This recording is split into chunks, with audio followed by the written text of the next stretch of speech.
doanya. Selamat malam Ibu-Ibu.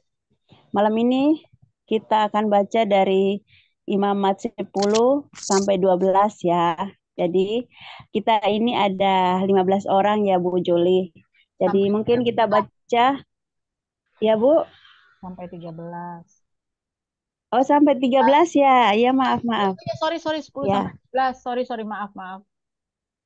Iya ya, Iya di sini sampai 12. Ya. 10 sampai 12. Oke. Jadi kita baca Berapa baik orang? Bu. Per ayat berapa, Bu? Per ayat. Ini Per orang. per ayatnya Per orang. tiga-tiga ayat deh Bu. Tiga-tiga ayat. Jadi mulai saya lihat dari layar aja ya Bu Joli.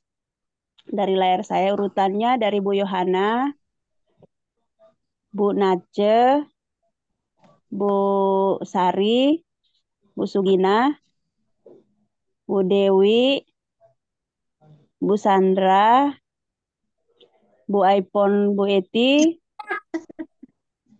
Kak Dorea, Bu Marina Kamagi, Bu Dede nyimak ya Bu De, Bu DDP, siapa Bu Nurbaya, ya? Bu Nurbaya, siapa lagi tuh Bu Joli layar saya tidak nyampe ini. Joli dan Bu Mensi. Oke, baik saya Oh ulang. ya, Bu Sofi ada Kak Sofi di situ. Dia nyimak karena dia Oh, lagi berkendaraan, ya. oh Jadi baiklah. Bu Yohana, Bu Naceh, lalu Bu Sugina, Bu Dewi, Bu Sandra, Bu Eti, Bu Dorea, Marina, Kagami, Bu DP, Bu Norbaya, Joli Mensi. Gimana? Siapa yang belum? Bu Sari. Bu Sari sudah. Hah? Aku Bu Sari, disebut, Bu Sari, tapi Bu, aku sebut setelah Bu Nace. Mana? iya, Bu Sari setelah Bu Nace. Oh, tulisannya ini. Oke. Sorry. Aku tulis dulu ya. Ya, Busa. Bu. Sorry. Minta maaf. Urutannya C. Oh, ini ada Bu Rahayu lagi. Bu Bu Yohana, Bu Sari, Bu lalu Nace. eh Nace baru Ada aku. ada Bu Rahayu. Bu ya, Ayu ada Bu, Bu Rahayu ada. ya Bu, aku tulis. Aku ngikut dulu. Oh, dia nyimak. Oh baiklah. Oke ya. Jadi ini yang terbaru nih. Sudah. Bu Sugina udah ya? Baik, Udah. baik. Ya, baik. Jadi Bu Ibu saya ulang ya. Jadi Bu Yohana, Bu Sari, Bu Naceh, Bu Sugina, Bu Dewi, Bu Sandra, Bu Eti, Dorea, Bu Marina, Bu DP, Bu Nurbaya, Joli, dan Bu Mensi. Iya, benar Bu. Silahkan Bu Yohana. Makasih Bu Jujol. Ya, shalom. Dimulai ya. Belum. Ya, Muhammad 10, kematian Nadab dan Abihu. Kemudian anak-anak Harun, Nadab dan Abihu masing-masing mengambil perbaraannya, membubuh api ke dalamnya, serta menaruh ukupan di atas api itu. Dengan demikian mereka mempersembahkan ke hadapan Tuhan api yang asing yang tidak diperintahkannya kepada mereka. Kedua, maka keluarlah api dari hadapan Tuhan, lalu menghanguskan keduanya, sehingga mati di hadapan Tuhan. Tiga, berkatalah Musa kepada Harun, inilah yang difirmankan Tuhan kepada orang yang karib kepadaku. Kunyatakan kekudusanku dan di muka seluruh bangsa itu, dan akan kuperlihatkan kemuliaanku, dan Harun berdiam diri. Amin. Ayat 4 sampai 6. Kemudian Musa memanggil Misael dan Elsafan, anak-anak Uziel, paman Harun, lalu berkatalah dia kepada mereka, datang kemari, angkatlah saudara-saudaramu ini dari depan tempat kudus keluar perkemahan. Mereka datang dan mengangkat mayat keduanya, masih berpakaian kemeja, keluar perkemahan seperti yang dikatakan Musa. Kemudian berkatalah Musa kepada Harun dan kepada Eleazar dan Itamar, anak-anak Harun, janganlah kamu berkabung dan janganlah kamu berduka cita, supaya jangan kamu mati dan jangan Tuhan memurkai segenap umat ini, tetapi saudara-saudaramu, yaitu seluruh bangsa Israel, mereka lah yang harus menangis karena api yang dinyalakan Tuhan itu. Amin. Ayat 7, janganlah kamu pergi dari depan pintu kemah pertemuan, supaya jangan kamu mati, karena minyak urapan Tuhan ada di atasmu. Mereka melakukan sesuai dengan perkataan Musa.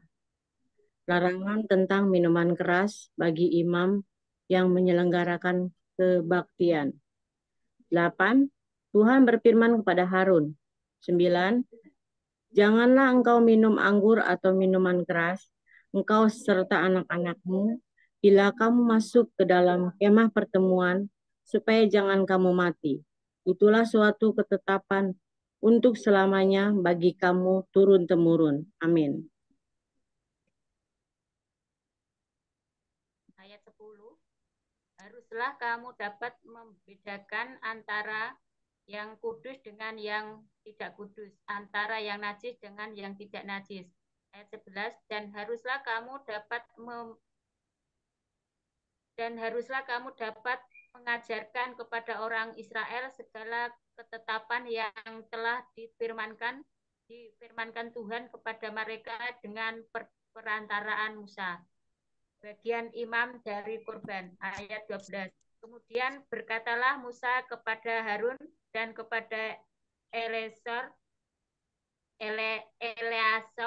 dan Itamar, anak-anak Harun yang tinggal itu, ambillah kurban sajian yang tinggal dari segala kurban api-apian Tuhan, dan makanlah itu sebagai roti yang tidak beragi di samping mezbah, karena itulah bagian maha kudus. Amin. Ayat 13, haruslah kamu memakannya di suatu tempat yang kudus, karena itulah ketetapan bagimu dan anak-anakmu dari segala korban api-apian Tuhan. Sebab demikianlah diperintahkan kepadaku. 14, dada persembahan unjukan dan paha persembahan khusus itu haruslah kamu makan di suatu tempat yang tahir, engkau ini serta anak-anakmu laki-laki dan perempuan, karena semuanya diberikan sebagai ketetapan bagimu dan anak-anakmu dari segala korban keselamatan yang orang Israel. Ayat 15, paha persembahan khusus dan dada persembahan unjukan itu haruslah dibawa mereka ke tempat segala korban api-apian yang dari lemak itu, supaya dipersembahkan sebagai persembahan unjukan di hadapan Tuhan. Itulah suatu ketetapan untuk selamanya bagimu serta bagi anak-anakmu, seperti yang diperintahkan Tuhan. Amin. Ayat 16, kemudian Musa mencari dengan teliti kambing jantan korban penghapus dosa itu. Tetapi ternyata kambing itu sudah habis dibakar. Sebab itu dimarahinya lah Eleazar dan Itamar, anak-anak Harun yang tinggal itu. Katanya, mengapa tidak kamu makan korban penghapus dosa itu di tempat yang kudus? Bukankah itu sesuatu bagian maha kudus dan Tuhan memberikannya kepadamu, supaya kamu mengangkut kesalahan umat itu dan mengadakan pendamaian bagi mereka di hadapan Tuhan. Ayat 18, lihat, darah itu tidak dibawa masuk ke dalam tempat kudus. Bukankah seharusnya kamu memakannya di tempat kudus, seperti yang telah kuperintahkan? Amin. Ayat 19, lalu berkatalah Harun kepada Musa, memang benar pada hari ini mereka telah mempersembahkan korban penghapus dosa dan korban bakaran mereka ke hadapan Tuhan. Tetapi hal-hal seperti tadilah yang kualami. Jikalau pada hari ini aku memakan juga korban penghapus dosa, mungkinkah hal itu disetujui oleh Tuhan? Ketika Musa mendengar itu, ia menyetujuinya. Pasal 11, binatang yang haram dan yang tidak haram. Ayat 1. Lalu Tuhan berfirman kepada Musa dan Harun, katanya kepada mereka, amin. Ayat yang kedua, katakanlah kepada orang Israel, begini, inilah binatang-binatang yang boleh kamu makan dari segala binatang berkaki 4 yang ada di atas bumi. Ayat 3, setiap binatang yang berkuku belah, yaitu yang kukunya bersela panjang dan yang mamah biak, yang memamah biak boleh kamu makan. Ayat 4, tetapi inilah yang tidak boleh kamu makan dari yang memamah biak atau dari yang berkuku belah kuku belah unta, karena memang memamah biak tetapi tidak berkuku belah. Haram itu bagimu. Amin. Ayat 5, juga pelanduk karena memang memamah biak, tetapi tidak berkuku belah. Haram itu bagimu. Juga kelinci karena memang memamah biak, tetapi tidak berkuku belah. Haram itu bagimu. Demikian juga babi hutan karena memang berkuku belah, yaitu kukunya bersela panjang, tetapi tidak memamah biak. Haram itu bagimu. Amin. Ayat 8, daging binatang-binatang itu janganlah kamu makan dan bangkainya janganlah kamu sentuh. Haram semuanya itu bagimu. Ayat 9, inilah yang boleh kamu makan dari segala yang hidup di dalam air. Segala yang bersirip dan bersisik di dalam air, di dalam lautan, dan di dalam sungai. Itulah semuanya yang boleh kamu makan. Ayat yang 10, tetapi segala yang tidak bersirip atau bersisik di dalam lautan dan di dalam sungai, dari segala yang berkeriapan di dalam air dan dari segala makhluk hidup yang ada di dalam air, semuanya itu kejijikan bagimu. Amin. Ayat 11, 12, dan 13. Sesungguhnya haruslah semuanya itu kejijikan bagimu. Dagingnya janganlah kamu makan, dan bangkainya haruslah kamu jijikan.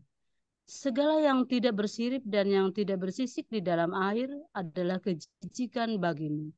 Ayat 13, inilah yang harus kamu jijikan daripada burung-burung, janganlah dimakan, karena semuanya itu adalah kejijikan.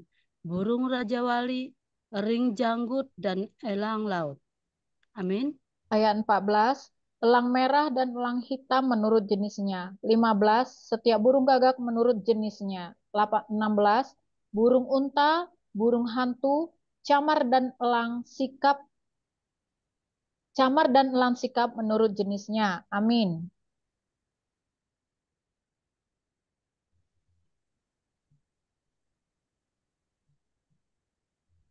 Mensi, sambung.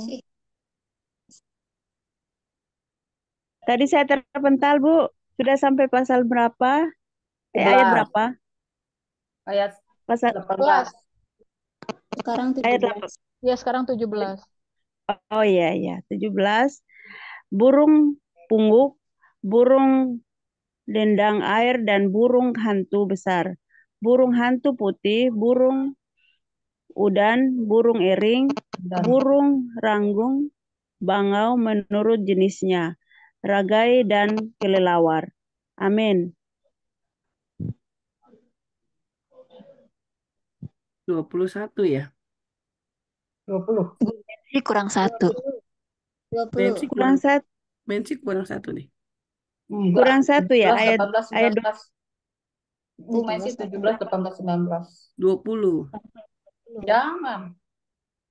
saya dari 17, 18, 19, Oh Bu. iya, benar-benar. Oke.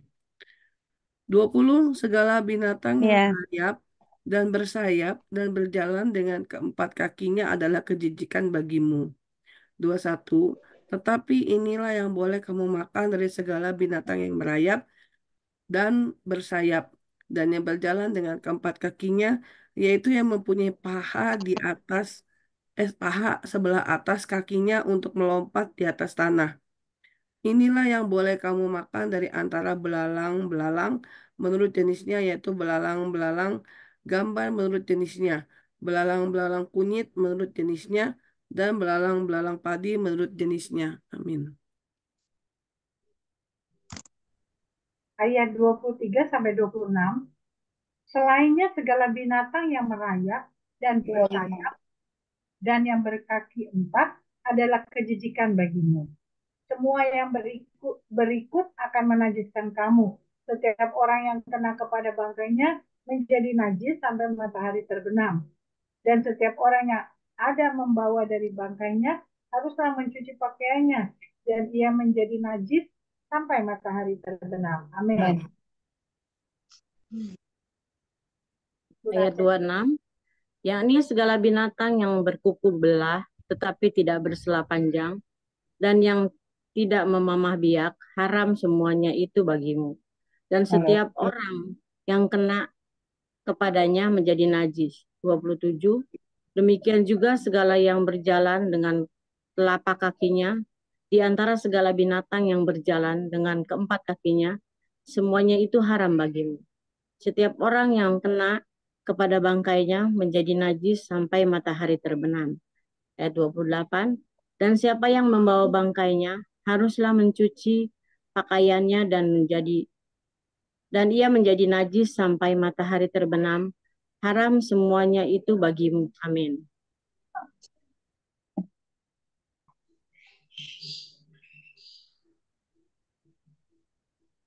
Bu Sabina. Ayat 29, inilah yang haram bagimu di antara segala binatang yang merayap dan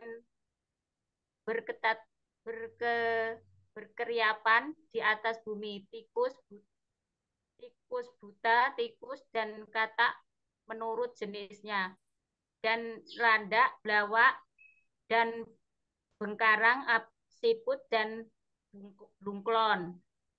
Ayat 31, itulah semuanya yang haram bagimu di antara segala binatang yang mengeriap. Setiap orang yang kena kepada binatang itu sesudah binatang itu mati, menjadi najis sampai matahari terbenam. Amin. Ayat 32, dan segala sesuatu menjadi najis kalau seekor yang dari binatang itu jatuh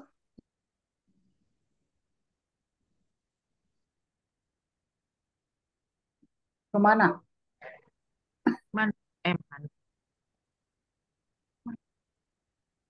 Dewi, Dewi. Terpental, Bu. terpental. Jaringannya mungkin, Bu. Ulang ya. Tadi ayat 3 ya. Dan segala sesuatu menjadi najis kalau seekor yang mati dari binatang-binatang itu jatuh ke atas perkakas kayu apa saja, atau pakaian, atau kulit, atau karung. Setiap barang yang dipergunakan untuk sesuatu apapun haruslah dimasukkan ke dalam air dan menjadi najis sampai matahari terbenam. Kemudian menjadi tahir pula. 33. Kalau seekor dari binatang-binatang itu jatuh ke dalam sesuatu belanga tanah, maka segala yang ada di dalamnya menjadi najis dan belanga itu harus kamu pecahkan. 34. Dalam hal itu segala makanan yang boleh dimakan kalau kena air dari belanga itu menjadi najis, dan segala minuman yang boleh diminum dalam belanga seperti itu menjadi najis. Amin. Ayat 35 sampai 37. Kalau bangkai seekor dari binatang-binatang itu jatuh ke atas sesuatu benda, itu menjadi najis. Pembakaran roti dan anglo haruslah diremukan, karena semuanya itu najis dan haruslah najis juga bagimu. 36. Tetapi mata air atau sumur yang memuat air tetap tahir. Sedangkan siapa yang kena kepada bangkai binatang-binatang itu menjadi najis. 37. Apabila bangkai seekor dari binatang-binatang itu jatuh ke atas benih apapun yang akan ditaburkan, maka benih itu tetap tahir. Amin. Bu Sandra ya, Bu Sandra Ya. Eti. Nggak apa-apa. kelewat. Depan ya. Tetapi apabila benih itu telah dibubuhi air lalu ke atasnya jatuh bangkai seekor dari binatang-binatang itu, maka najislah benih itu bagimu. Apabila mati salah seekor binatang yang menjadi makanan bagimu, maka siapa yang kena kepada bangkainya menjadi najis sampai matahari terbenam. 40. Dan siapa yang makan dari bangkainya itu haruslah mencuci pakaiannya, dan ia menjadi najis sampai matahari terbenam. Demikian juga siapa yang membawa bangkainya haruslah mencuci pakaiannya, dan ia menjadi najis sampai matahari terbenam. Amin. Ayat 41. Segala binatang yang merayap dan berkeriapan di atas bumi adalah kejijikan, janganlah dimakan. 42. Segala yang merayap dengan perutnya dan segala yang berjalan dengan keempat kakinya atau segala yang berkaki banyak semua yang termasuk binatang yang merayap dan berkeriapan di atas bumi, janganlah kamu makan, karena semuanya itu adalah kejijikan. 43, janganlah kamu membuat dirimu jijik oleh setiap binatang yang merayap dan berkeriapan, dan janganlah kamu menajiskan dirimu dengan semuanya itu, sehingga kamu menjadi najis karenanya. Amin. Ayat 44. Sebab akulah Tuhan Allahmu, maka haruslah kamu menguduskan dirimu, dan haruslah kamu kudus. Sebab aku ini kudus. Dan janganlah kamu menajiskan dirimu dengan setiap binatang yang mengeriap dan merayap di atas bumi. Sebab akulah Tuhan yang telah menuntut kamu keluar dari tanah Mesir, supaya menjadi Allahmu. Jadilah kudus sebab aku ini kudus. Amin. Ayat 46, itulah hukum tentang binatang berkaki 4, burung-burung dan segala makhluk hidup yang bergerak di dalam air, dan segala makhluk hidup yang mengeriap di atas bumi. 47, yakni untuk membedakan antara yang najis dengan yang tahir, antara binatang yang boleh dimakan dengan binatang yang tidak boleh dimakan. Imamat 12, pentahiran sesudah melahirkan anak. Tuhan berfirman kepada Musa demikian. Amin. Ayat kedua, katakanlah kepada orang Israel, apabila seorang perempuan bersalin dan melahirkan anak laki-laki, maka najislah ia selama 7 hari. Sama seperti pada hari-hari ia bercemar kain, ia najis. Ayat ketiga, dan pada hari yang ke-8 haruslah dikerat daging kulit katan anak itu. Ayat 4, selanjutnya 33 hari lamanya perempuan itu harus tinggal menantikan pentahiran dari darah nifas. Tidak boleh ia kena kepada sesuatu apapun yang kudus, dan tidak boleh ia masuk ke tempat kudus sampai sudah genap hari-hari pentahirannya. Amin. Ayat 5, tetapi jikalau ia melahirkan anak perempuan, maka najislah ia selama 2 minggu, sama seperti pada waktu ia bercemar kain. Selanjutnya 66 hari lamanya ia harus tinggal menantikan pentahiran dari darah nifas. 6. Bila sudah genap hari-hari pentahirannya, maka untuk anak laki-laki atau anak perempuan haruslah dibawanya seekor domba berumur setahun sebagai korban bakaran dan seekor anak burung merpati atau burung tekukur sebagai korban penghapus dosa ke pintu kemah pertemuan dengan menyerahkannya kepada imam. 7. Imam itu harus mempersembahkannya ke hadapan Tuhan dan mengadakan perdamaian bagi perempuan itu. Demikianlah perempuan itu ditahirkan dari leleran darahnya.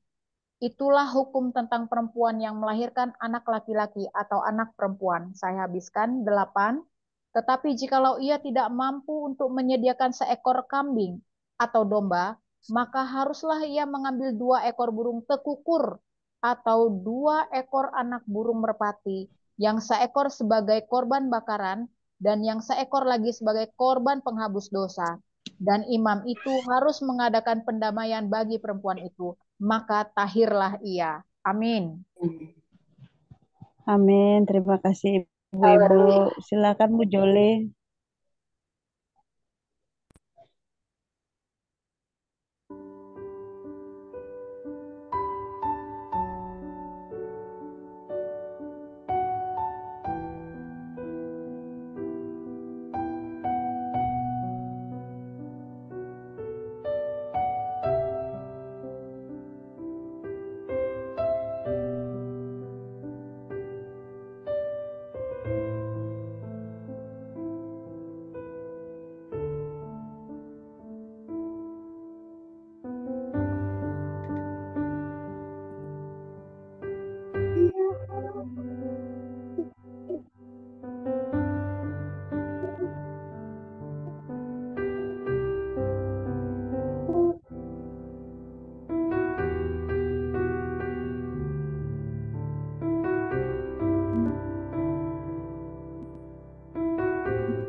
Baik Ibu-Ibu, Shalom.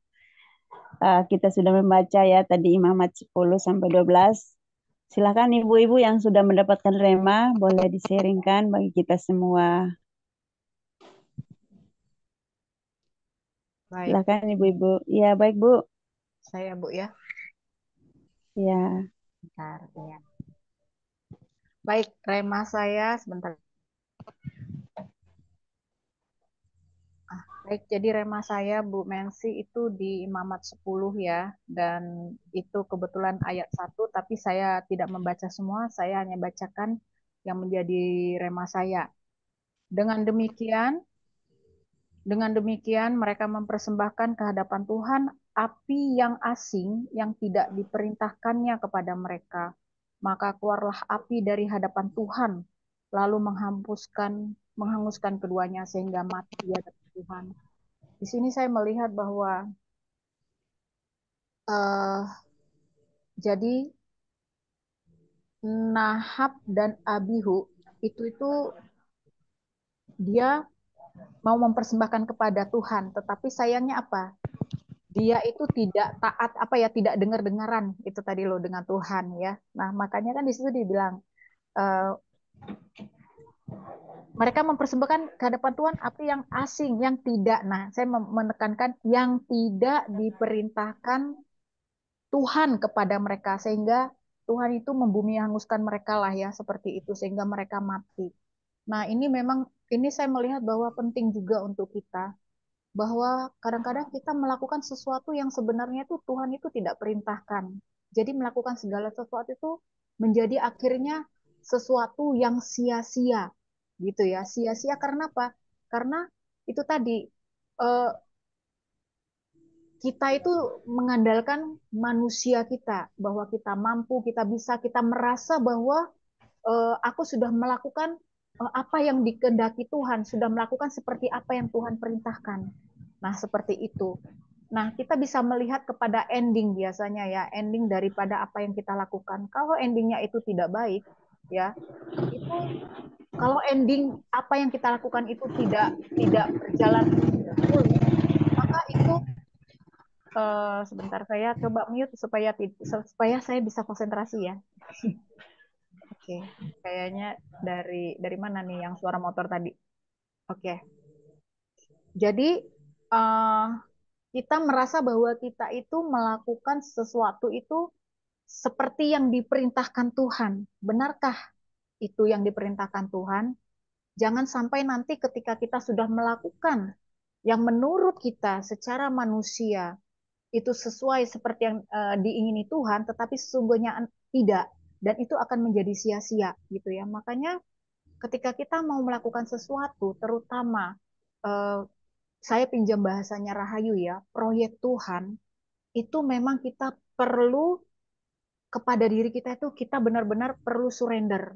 Penyerahan diri total kepada Tuhan itu memang sangat diperlukan. Supaya apa? Supaya memang Tuhanlah yang membantu kita, yang mengarahkan kita kemana sebenarnya kita mau berjalan untuk proyek Tuhan ini, gitu ya, untuk persembahan Tuhan. Karena Tuhan itu kan mau semua yang terbaik untuk Dia, gitu kan. Jadi kepekaan itu sangat diperlukan, ya. Selain kepekaan tentunya apa kekudusan hati, gitu ya, kekudusan hati. Kita sudah membaca Firman, kita ini orang yang benar, yang orang benar yang sudah tahu firman, maka ketika kita sudah tahu firman, maka berusahalah untuk taat dengan firman yang sudah kita baca. Kita ini berbeda dengan orang Kristen yang belum pernah baca firman. Kalau orang Kristen yang belum pernah baca firman, kemudian dia melakukan sesuatu, dan menurut saya itu wajar karena dia belum tahu firman. Tetapi itu menjadi berbeda ketika kita orang Kristen yang sudah melatih diri membaca firman dari waktu ke waktu, maka hidupilah firman ini. Bergaulah erat dengan firman Tuhan. Karena apa? Karena memang perintah Tuhan itu semua ada di Alkitab. Jangan pernah kita melenceng dari apapun yang dikatakan Tuhan dari firman ini. Sehingga apa? Hidup kita itu tidak sia-sia. Sehingga hidup kita itu tidak di bumi hanguskan ya. Seperti Nahab dan Abihu. Jadi itu aja sebenarnya rema dari saya ya. Jadi belajar untuk dengar-dengaran sama Tuhan. belajar untuk surrender, belajar untuk mendengarkan suaranya melalui firman yang dia berikan di kitab yang sudah kita baca ini, sehingga dengan begitu kita tahu sebenarnya Tuhan, Engkau mau apa sih di dalam hidup kami? Karena Engkau sudah luar biasa terhadap hidup kami, maka bantu kami agar kami pun bisa menyenangkan Engkau. Seperti itu, Bu Mima. Terima kasih, Tuhan berkati. Amin. Terima kasih Bu Juli. Ya, benar juga ya Bu. Karena kalau kita benar-benar berserah kepada Tuhan, benar-benar kita mengandalkan Tuhan, apapun yang kita alami, pasti Tuhan tolong ya. Dan harus benar menghidupkan firman dalam kehidupan kita ya Bu. Karena setan juga pasti akan menggoda atau hal-hal yang mungkin kita kadang-kadang lupa. Itu juga membawa kita jatuh. Benar Bu. Terima kasih Bu Juli. Silakan ibu-ibu yang lain, Bu Dede, Bu Sofi. Bu Mensi, saya. Oh iya, kurang. Silakan Ibu. Oke, makasih walaupun menyimak. Tuhan berbicara. Ya, yang saya dapat di Imamat pasal 11 ayat 44 ya. Haleluya. Sebab akulah Tuhan Allahmu, maka haruslah kamu menguduskan dirimu dan haruslah kamu kudus. Sebab aku Tuhan ini kudus. Dan janganlah kamu menajiskan dirimu dengan setiap binatang yang mengeriap dan merayap di atas bumi. Dan 45, sebab akulah Tuhan yang telah menuntun kamu keluar dari tanah Mesir, supaya menjadi Allahmu, jadilah kudus, sebab aku kudus. Ya, di mana kekristenan kita harus menjaga kekudusan hidup kita ya. Kita itu adalah bait Tuhan, gereja Tuhan. Gereja itu tidak mandang gedung ya, gereja itu diri kita sendiri. Jadi jangan asal semua binatang itu dimakan, karena di dalam firman ini ada binatang yang tidak harus dimakan. Kenapa? Karena kalau kita memakan itu sama saja kita tidak menguduskan hidup kita, tidak menguduskan gereja Tuhan. Dan itu ketaatan, di mana pedoman kita adalah firman Tuhan. Di mana saya sharing ya, di mana waktu saya pulang dari Bali itu kemarin, ada hamba Tuhan yang bilang gini, emang saya tidak tunduk dengan apa ya, dengan suami. Tetapi saat pulang dari Bali itu saya mengalami Tuhan yang luar biasa. Intinya gini, jika kamu tidak tunduk dengan suami, itu ketaatan, kesetiaan, peka dengan Tuhan ya. Hormatilah suamimu. Dan sampai di Bali, aku minta maaf sama suami, aku peluk, aku cium suamiku. Aku meminta maaf karena ya selama ini aku tidak tunduk. Gimana aku bisa bertemu dengan Tuhan? Itu juga tidak kudus loh di hadapan Tuhan. Di mana otoritas itu diberikan kepada suami, tetapi suami tidak dihargai. Aku peluk, aku cium kaki ya, aku miyaki kaki ya. Itu sangat luar biasa. Orang yang dari Bali bilang, cium suamimu, cium kaki ya, peluk kaki ya. Bersepok support dengan pelayanan UDGJ. Karena di Jepara ada yang mau menyuruh semua.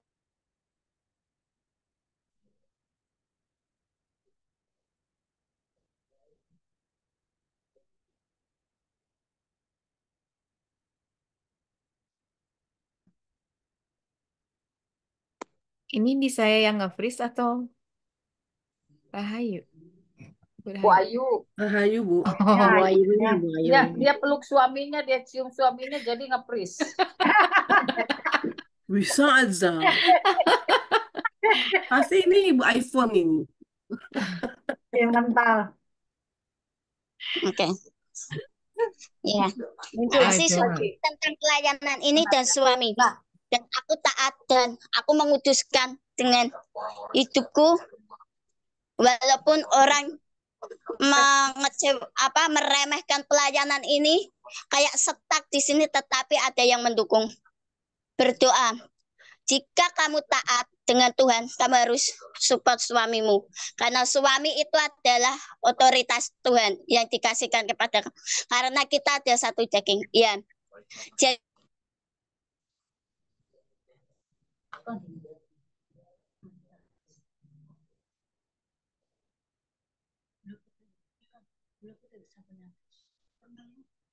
Bu Ayu, Apa hilang ya? lagi. Loh, dah. Udah, Oke. udah. Ya. Intinya jagalah kekudusan. Kita adalah bait Tuhan, gereja Tuhan. Jadi jangan sembarangan makan apapun dan hormatilah Tuhan. Intim, itu yang saya dapat. Terima kasih Bu Mensi. Baik, Bu Ayu, terima kasih. Terima kasih. Jangan lupa nanti peluk cium suaminya lagi ya. Terima kasih Bu Ibu. Terima kasih Bu Ayu untuk kita tetap jaga kekudusan ya, perlu Bu Ayu ya. Terima kasih Bu Ayu, sangat luar biasa. Semangat ya Bu Ayu. Silakan Bu Sofi, Bu Sandra, Bu Saya Yo. dulu boleh nggak? Ya, Silakan Bu.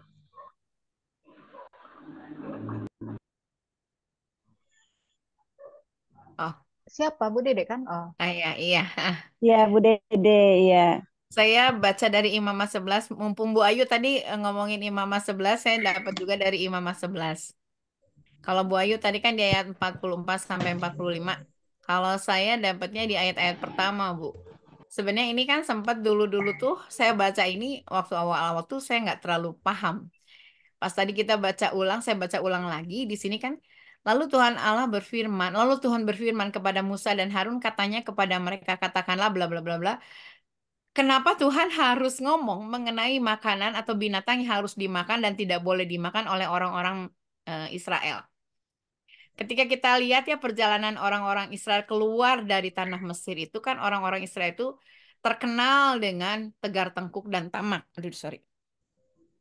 Ketamakan inilah rupanya yang akhirnya membuat Allah itu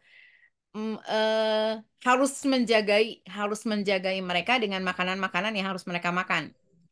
Di sini ada kata kuncinya itu adalah indikatornya itu adalah setiap binatang yang berkuku belah, yaitu yang kukunya bersela panjang dan yang memamah biak boleh kamu makan. Nah, kalau misalnya kita lihat pelajari secara biologi, ternyata binatang-binatang ini adalah binatang mamalia yang makanannya adalah tumbuhan. Jadi pada dasarnya kita nggak boleh makan makanan yang bukan memamah biak atau bukan termasuk yang golongan mamalia. Ya kan? Kalau misalnya kita perhatikan untuk zaman sekarang ini, masa-masa sekarang ini, saya pernah ketemu sama satu teman. Dia itu segala jenis hewan dia makan, termasuk ular dan sebagainya ya. Ada juga mungkin yang kalau misalnya di apa sih Manado ya, itu kelelawar juga dimakan gitu ya. Eh, Kadang-kadang kan saya suka, "Ih, kok bisa gitu makanan seperti itu?" Ternyata Tuhan itu memberikan batasan-batasan. Kalau misalnya kita perhatikan, kenapa Tuhan harus memberikan batasan-batasan? Itu bukan hanya terjadi di Imamat, tapi juga bagi kita saat ini. Kenapa? Karena ternyata binatang-binatang yang disebutkan oleh Tuhan itu dia memiliki pencernaan yang berlipat gitu. Dengan kata lain itu kalau kita makan itu kita tidak menjadi sakit gitu ya. Jadi dengan kata lain Tuhan memberikan batasan ini sebenarnya adalah untuk menjagai manusia. Kalau misalnya kita melihat dari jenis-jenis binatang, itu salah satunya kan adalah sapi. Di sini yang nggak boleh itu babi hutan ya. Kalau babinya sendiri kan nggak disebutin gitu kan.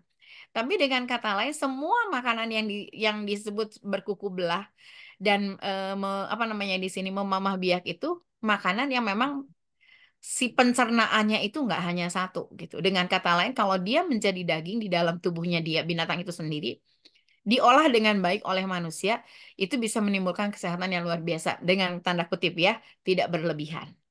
Jadi intinya memang kita dibatasi dalam hal makanan itu karena Tuhan tidak menginginkan tubuh manusia yang adalah notabene ciptaan Allah yang menjadi mitranya Allah untuk menggenapkan janjinya Tuhan itu dirusak gitu. Tadi kan Bu Ayu udah ngomong, hendaklah kamu kudus gitu. Allah sendiri kudus. Jadi dengan kata lain, Tuhan izinkan kita memakan jenis binatang itu tapi tidak berlebihan. Karena segala sesuatu yang berlebihan pasti bukan hanya menajiskan, tapi juga membuat kita menjadi tidak sehat. Nah, Allah itu ingin sekali menjagai kita. Terlebih pada masa itu juga Allah ingin menjagai orang-orang Israel. Dikasih batasan karena mereka benar-benar tegar tengkuk gitu. Nah, untuk saat ini kita, apalagi kita dikasih akal budi, hikmat, dan sebagainya, supaya kita juga bisa memilah makanan apa yang bisa kita makan dan makanan apa yang tidak bisa kita makan. Di sini juga darah salah satunya tidak boleh kita makan. Kenapa? Karena di dalam darah itu sendiri banyak sekali sumber penyakit, bukan hanya kehidupan. Tapi dalam darah itu semua sumber penyakit itu muncul. Jadi ya kita sebagai bait Allah yang tadi Bu Rahayu bilang, kita harus bisa menjaga kekudusan tubuh kita dengan mengkonsumsi makanan yang memang diharuskan untuk dimakan dan itu bisa menyehatkan dalam tanda kutip tidak berlebihan. Nah, di sini kan dikatakan segala binatang yang merayap di ayat 41 yang berkeriapan di atas bumi adalah kejijikan. Ya, merayap itu kan berarti kan binatang yang melata. Dengan kata lain binatang yang melata itu nggak boleh dimakan. Jadi ya ini yang dengan ya istilahnya begini, kita anak Tuhan gitu kan. Kalau kita anak Tuhan berarti kita harus tahulah makanan apa yang harus kita makan, makanan apa yang tidak harus kita makan. Tapi kalau memang Tuhan perintahkan ya berarti itu Tuhan tahu yang terbaik buat kita. Itu saja sih mungkin ya. Patokannya kita harus tetap bisa melihat apa rencana Tuhan dalam hidup kita. Tuhan itu baik loh. Makasih Bu. Wow, luar biasa. Sama-sama Bu Dede. Iya, benar ya Bu. Jadi kita harus memang benar-benar memilah makanan mana yang kita makan, seperti daging. Tapi kalau kami di NTT bisa makan, ada yang bilang makan toke karena batuk, ada yang makan biawak itu dagingnya karena enak kayak ayam. Eh, ada yang minyaknya apa si biawak itu untuk goreng-gorengan. Ada Bu. Jadi ya bagaimana ini? Tapi ya kita kembali ke firman ya Bu ya. Jadi saya ketika kita baca saya juga ngeri juga ya waktu seandainya kita masih dulu seperti bangsa Israel kan pasti kita tetap hati-hati ya untuk menjaga kekudusan, menjaga makanan seperti itu. Tapi Bu Dede saya mau tanya ada salah satu ayat yang ketika Bu Dede bahas ini tadi itu ada timbul di pikiran saya bilang gini Bu kan di kalau tidak salah di Efesus atau di Matius ya yang bilang bukan makanan yang menajiskan tetapi setiap perkataan yang keluar dari mulut. Nah, itu yang saya mau tanya Bu, gimana itu ya? Ah, masih di unmute Bu? Ah ya. Ya Ya, sih sebenarnya kalau misalnya kita perhatikan ada di kitab Perjanjian Baru ya. Bukan apa yang masuk ke dalam mulut yang akan menajiskan tubuhmu, tetapi apa yang keluar dari mulut itu yang akan mencemari ya. Eh menajiskan gitu kan. Jadi sebenarnya memang mungkin mungkin itu untuk mengkonfirmasi karena kan pernah Petrus tuh diperlihatkan eh di dalam satu tilam itu makanan berbagai jenis makanan dan Petrus akhirnya bilang gini, aku nggak makan itu, aku orang Yahudi, aku nggak makan itu gitu kan. Terus akhirnya Tuhan bilang kalau aku suruh makan ya makan gitu kan. Jadi mungkin konteksnya lebih ke memang kalau misalnya kita lihat ke sana, apa yang keluar dari mulut itu kan berarti kan kata-kata ya. Kalau misalnya kata-kata kita itu penuh dengan maaf, hujatan, kata-kata kita itu lembut tapi akhirnya menusuk, itu justru yang akan mencemari dan akan menajiskan tubuh kita gitu kan. Atau output yang keluar dari kita itu justru yang akan mencemari hidup kita atau menajiskan hidup kita. Tapi kan kalau misalnya Yesus pernah bilang, apa yang masuk ke dalam mulut itu kan dibuang di jamban. Sebenarnya iya, seperti itu sih. Nah, kalau yang pada prinsipnya sih kalau bagi saya secara pribadi ya, kalau yang apa yang disebutkan di dalam imamat itu sih sebenarnya hanya untuk menjaga tubuh kita supaya kita tidak asal makan. iya, Nah, kalau misalnya lebih ke karena memang pencernaan kita itu dibuat sedemikian rupa untuk tidak mengunyah makanan yang memang nggak layak gitu. Karena tidak semua orang itu mempunyai apa namanya ya kalau dibilang kemampuan ya untuk bisa mencerna makanan itu. Kalau misalnya kita lihat kan kalau belajar biologi kan ada macam-macam enzim di dalam mulut kita, kemudian di dalam lambung kita. Nah, itu tuh ada beberapa makanan yang memang nggak hancur gitu. Makanya perlunya iya, asam lambung ya kan untuk bisa menghancurkan makanan itu sendiri. Toh meskipun nanti pada akhirnya bisa dicerna, prosesnya itu cukup lama gitu. Jadi karena Tuhan tahu apa yang terjadi dengan tubuh kita, karena Dia sendiri yang menciptakan, Dia nggak mau itu numpuk di dalam kita sehingga akhirnya bisa menimbulkan penyakit. Gitu sih. Jadi kalau misalnya kita belajar tentang biologi itu pasti kita tahu, oh ternyata di dalam mulut itu ketika dicerna itu segini loh. Hancurnya tuh segini. Masuk ke tenggorokan itu segini loh. Kemudian diproses lagi oleh enzim-enzim yang ada di dalam lambung segini. Akhirnya memang hancur. Tapi hancurnya ada yang hancur benar-benar hancur lumat. Ada yang harus prosesnya itu butuh waktu yang cukup panjang gitu. Nah, belum lagi kalau iya, misalnya manusia itu kan memang Ini jadi saya belajar mengajarkan tentang ini. Kalau memang misalnya makan kan kadang-kadang kita harus si perut itu kosong selama 5 sampai 6 jam. Itu lebih bagus ya supaya sel-sel di dalam tubuh kita tuh bisa bereaksi. Kadang-kadang kan kita enggak. Habis makan kita ngemil ini, ngemil itu dan sebagainya. Nah, itu yang akan mengendap di dalam tubuh dan Tuhan nggak mau itu terjadi dalam khususnya pada saat itu orang-orang Israel. Tapi kalau saya secara saya saat ini gitu memang saya karena saya juga tidak terlalu suka banyak makanan yang aneh-aneh gitu kan. Jadi ya udah saya mengimani itu, memakan itu sesuai dengan kapasitas yang saya bisa lakukan gitu. Nah, kalau memang misalnya yang tadi dikatakan oleh Bu Mensi itu memang kita juga harus bisa menguasai lidah. Ketika kita bisa menguasai lidah, maka apa yang keluar bukan hanya apa yang masuk ke dalam mulut, itu juga bisa memberkati dan tidak menajiskan kita karena kita kan itu bait Roh Kudus ya. Ketika kita disebut bait Roh Kudus, maka apa yang masuk dan yang keluar ya kita harus jaga. Ya kalau kalaupun misalnya pernah saya dikasih Ya, tahu ya satu saat waktu itu bilang gini, kalau kamu jadi seorang penginjil, kamu datang ke daerah tertentu dan kamu dikasih makanan itu, apa yang harus kamu lakukan? Kalau kamu nggak berani makan, kamu jangan jadi penginjil. Saya sempat ngomongin gitu. Saya karena memang kebetulan tubuh saya itu agak sedikit sensitif kepada makanan-makanan yang aneh-aneh. Jadi saya dari aromanya saya udah tercium, oh ini bukan gitu kan. Paling saya akan cicipin kalau saya. Udah gitu ya udah. Nah kalau misalnya itu, tapi sampai detik ini saya belum pernah tuh ada yang nawarin aneh-aneh. Puji Tuhannya. Gitu sih Bu Menci, itu yang bisa saya jawab. baik Bu, terima kasih. Lengkap sudah Bu. Jadinya kita mengerti. Ya Bu, makasih Bu Dede. Silakan Bu Sofi, mungkin membagi rema atau kesaksian, boleh Bu. Ini Bu Mana Bu Sari, Sofi ya? Sofi ya atau Bu Sari? Bu Sari udah Iya, tak silakan main. Bu. Oh, Bu Bu, Sari sudah. Iya, silakan Bu Sari. ya, aku Iya, Bu. akan memberikan sesuatu gitu ya. Bu Joli, kalau boleh aku dijadikan host karena aku mau menayangkan sesuatu. Sudah Bu. Itu sudah kelihatan kah? Belum Bu. Belum ya? Gimana sih caranya Bu Jol supaya itu kan aku buka PowerPoint. Ya, ini kan sudah keluar. Belum Bu. Ya. Iya, iya. Langsung aja Ibu Bu. Sari klik share screen Bu.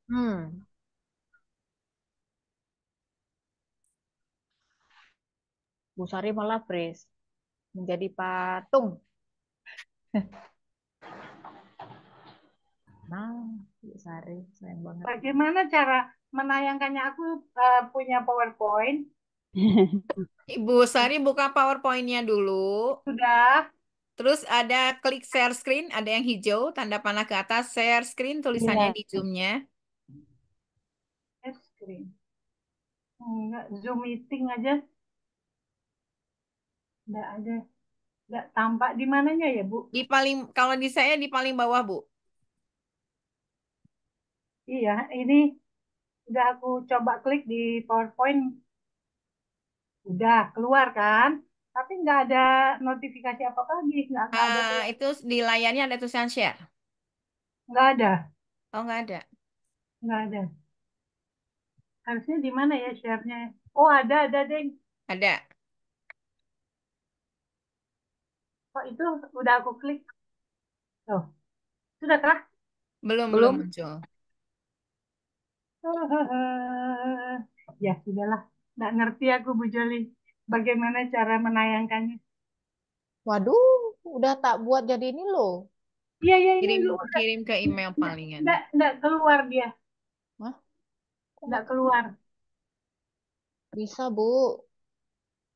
Di share-nya udah aku pencet, nggak keluar juga. Nggak ada ini apa-apa lagi yang keluar di Zoom, hanya keluar Zoom meeting. Oh, bukan di Zoom-nya, Bu. Di bawah ada yang ada mute, stop video, partisipan, chat, sama share screen di situ ada.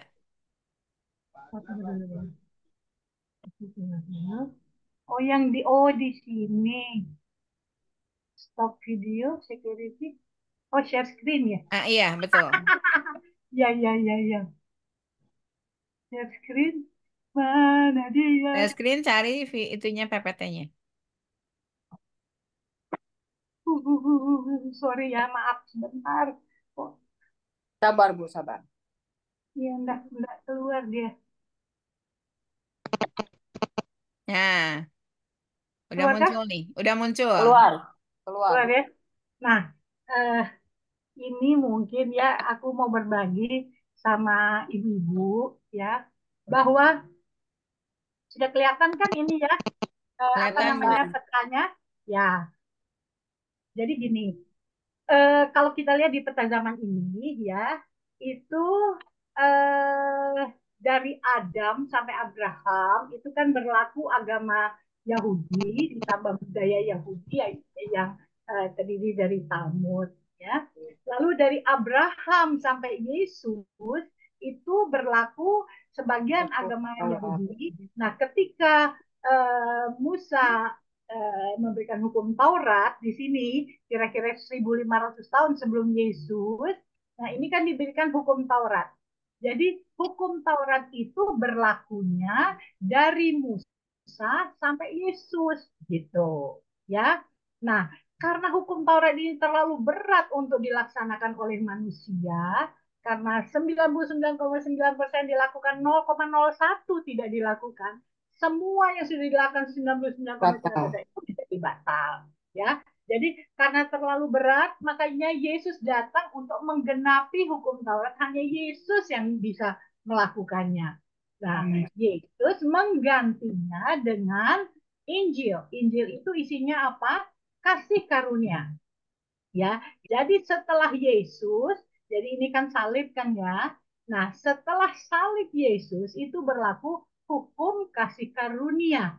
Jadi tidak berlaku lagi hukum Taurat ini.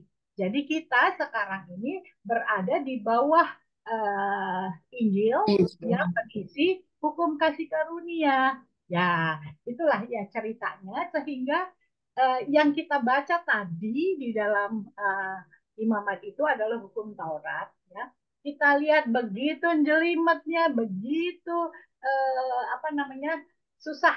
Tadi aja dibilang nggak boleh makan tikus buta. Aku tuh tertawa bagaimana kita nangkap tikus, lihat dulu tikusnya buta apa enggak gitu kan. Dan kelihatannya susah sekali kita untuk melihat gitu ya, menerapkan hukum Taurat itu, apalagi sampai sekarang ya Bu Dede ya. Jadi bahwa apa namanya sekarang ini sudah nggak berlaku lagi. Jadi kita membaca ini sebagai suatu sejarah. Oh dulu itu begitu gitu, ya, ibu-ibu ya. Jadi supaya kita tahu bahwa sekarang ini tidak lagi berlaku hukum Taurat buat kita, tapi adalah hukum kasih karunia. Yesus memberikan semuanya menjadi simple buat kita, ya, nggak jelimet seperti itu. Tadi Ibu Dede sebetulnya sudah memberikan intinya. Saya coba mengungkapkan ayat-ayatnya ya. Sebetulnya sih ada sih tayangannya. Coba aku lihat di bawah ya. Di 1 Timotius 4 ayatnya yang keempat. Tunggu sebentar, di sini mungkin ada. Karena supaya kita mengerti betul. Nah, di sini kan banyak sekali kalau di pelajaran di Islamologi kita melihat bahwa banyak sekali yang ini haram, ini halal, ya, banyak sekali aturannya buat kita, ya. Sorry daripada mencari lama. 1 Timotius 4 ayat 4 mengatakan, karena semua yang diciptakan Tuhan itu baik dan suatu pun tidak ada yang haram jika diterima dengan ucapan syukur. Sebab semuanya itu dikuduskan oleh firman Tuhan dan oleh doa. Jadi makanya kita perlu kalau mau makan itu berdoa. Karena makanan yang kita nggak tahu apa sebetulnya yang kita makan ini, apalagi kalau kita makan di luar ya kan. Nah itu dikuduskan oleh doa. Ya, jadi Amin. kita tidak tunduk lagi kepada hukum Taurat yang begitu jelimet semuanya di ini, tapi Yesus memberikan lewat suatu statement yang sangat simple gitu. Suatu pun tidak ada yang haram gitu ya. Nah, jadi tadi benar banget kalau kita melihat saudara-saudara kita di Manado itu mulai dari ayam, bebek, sapi, babi, kambing, sampai RW, makin ke sana makin aneh-aneh ya, kelelawar, tuturuga, penyu, ular, kucing pun dimakan di sana ya. Nah, karena mereka Kristen lah ya di sana. Jadi sehingga mereka melihat bahwa suatu pun tidak ada yang haram. Tapi kita melihat di sini ya di firman Tuhan di Kisah Rasul 11 ayat 7 sampai 9 itu dikatakan, lalu aku mendengar suara berkata kepadaku, ini kata Petrus ya, bangunlah hai Petrus, sembelihlah dan makanlah. Tetapi aku berkata, tidak Tuhan, tidak, sebab belum pernah sesuatu yang haram dan yang tidak tahir masuk ke dalam mulutku. Akan tetapi untuk kedua kalinya suara dari sorga berkata kepadaku, apa yang dinyatakan halal oleh Tuhan tidak boleh engkau nyatakan haram. Lalu Markus 7 ayat 20 sampai 23 mengatakan, katanya lagi, apa yang keluar dari seseorang itulah yang menajiskan.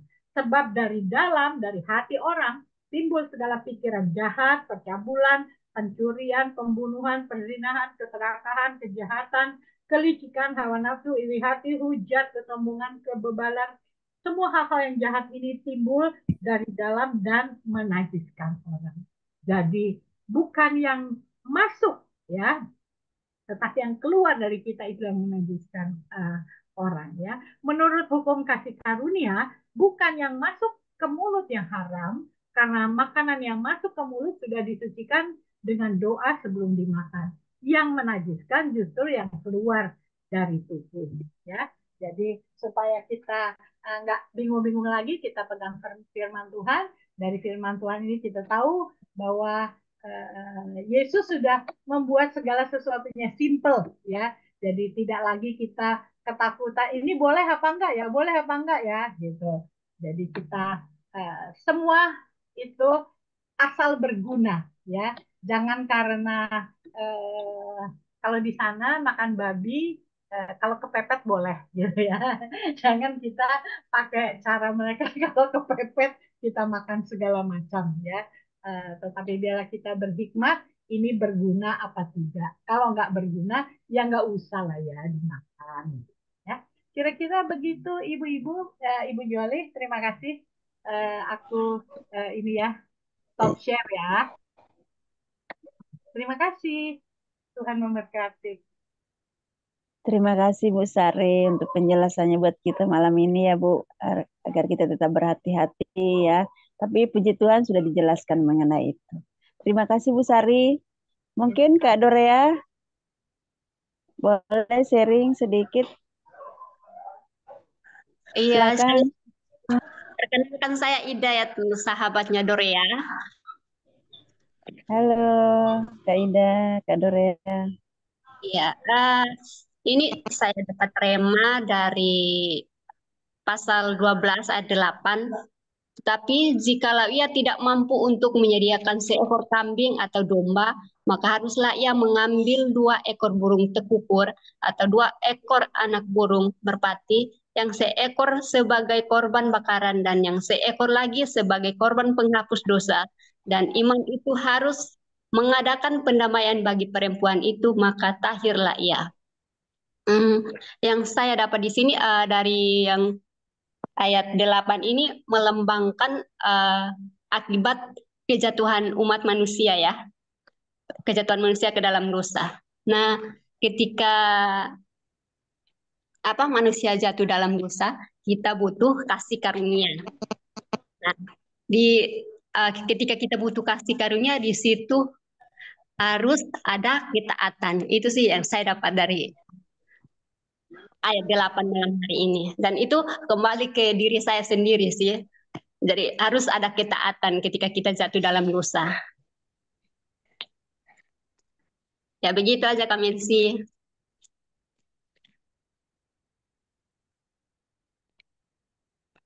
Kak Mensinya mental.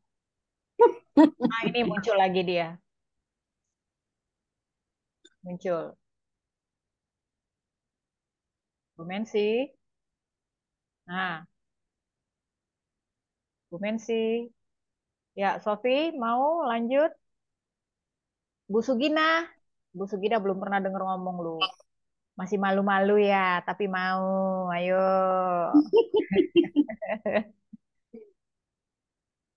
Bu Eti, Oke. suara ketawanya renyah. Oh, Bu Eti ketawa. Sharing Bu Eti. Ini Bu Mima kayaknya sedang berusaha. Ya udahlah, saya sementara.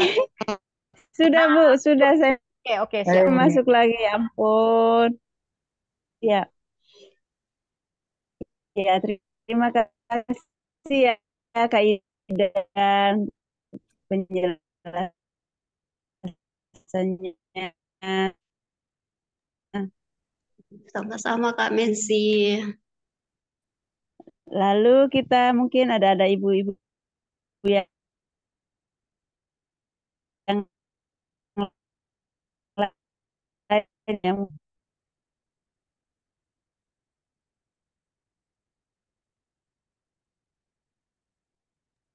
Sinyalnya Bu Mensi ini ya. Ya. Bandwidth-nya low Iya. ya. Timbul tenggelam dia. Iya.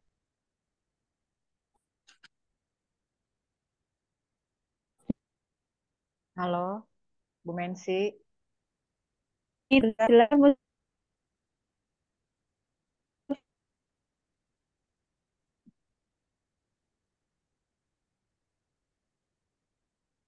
Baik, ibu-ibu lain ada mau tambahan untuk remanya?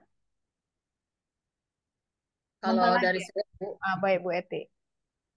kalau dari saya tentang makanan yang haram dan yang tidak haram, bersyukur sampai hari ini saya masih terbatas untuk makan hal-hal yang bisa masuk ke dalam mulut saya gitu.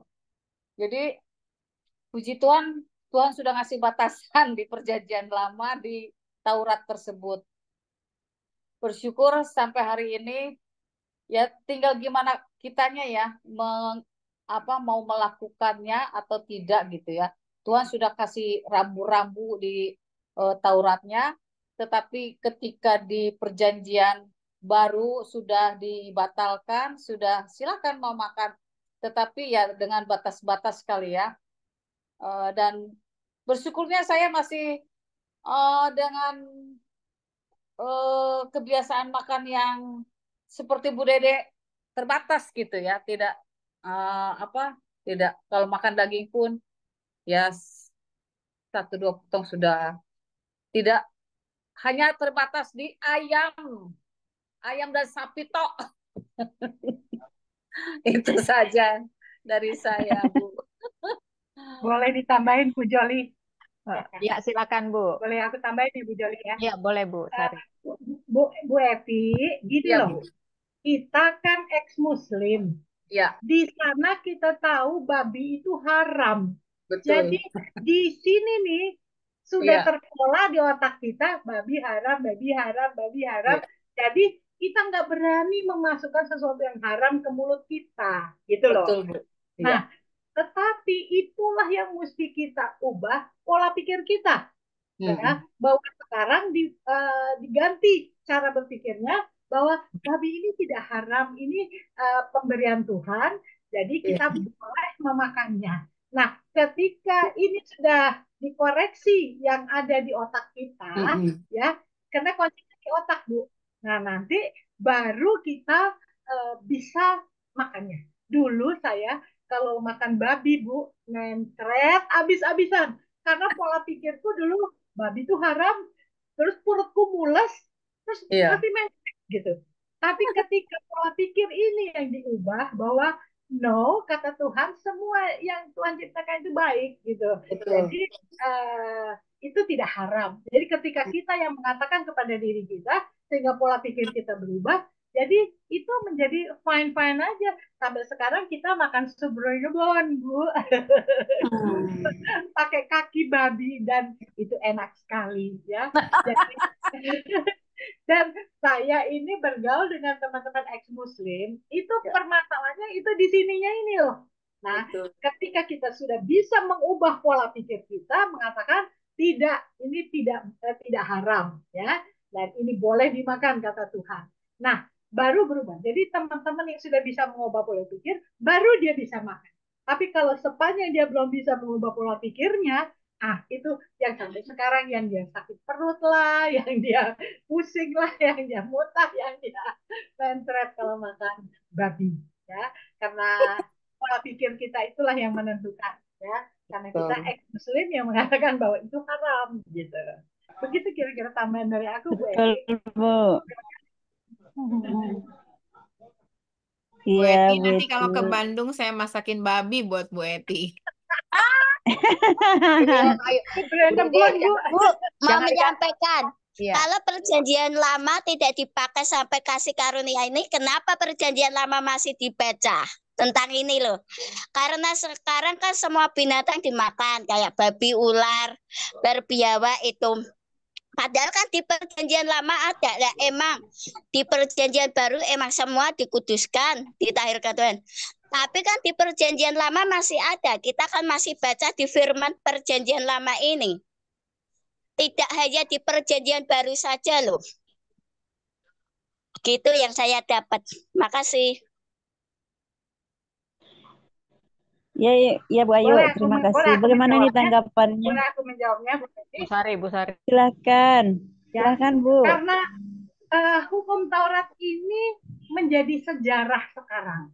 Kita tahu segala-galanya bagaimana Tuhan mengatur sampai detail semua-muanya itu. Ya, kita melihat bagaimana Tuhan mengasihi kita melihat bagaimana Tuhan mengatur hidup kita. Ya, nah sekarang kita dianggap sudah lebih dewasa, sudah bisa menentukan yang mana yang baik dan tidak baik. Ya, dan itu sekarang betul-betul hanya menjadi sejarah ya, kalau kita membaca di hukum Taurat. Tunggu dulu aku mencari ayatnya di mana dikatakan bahwa Yesus itu datang untuk membatalkan hukum Taurat gitu loh. Tunggu ya, lupa.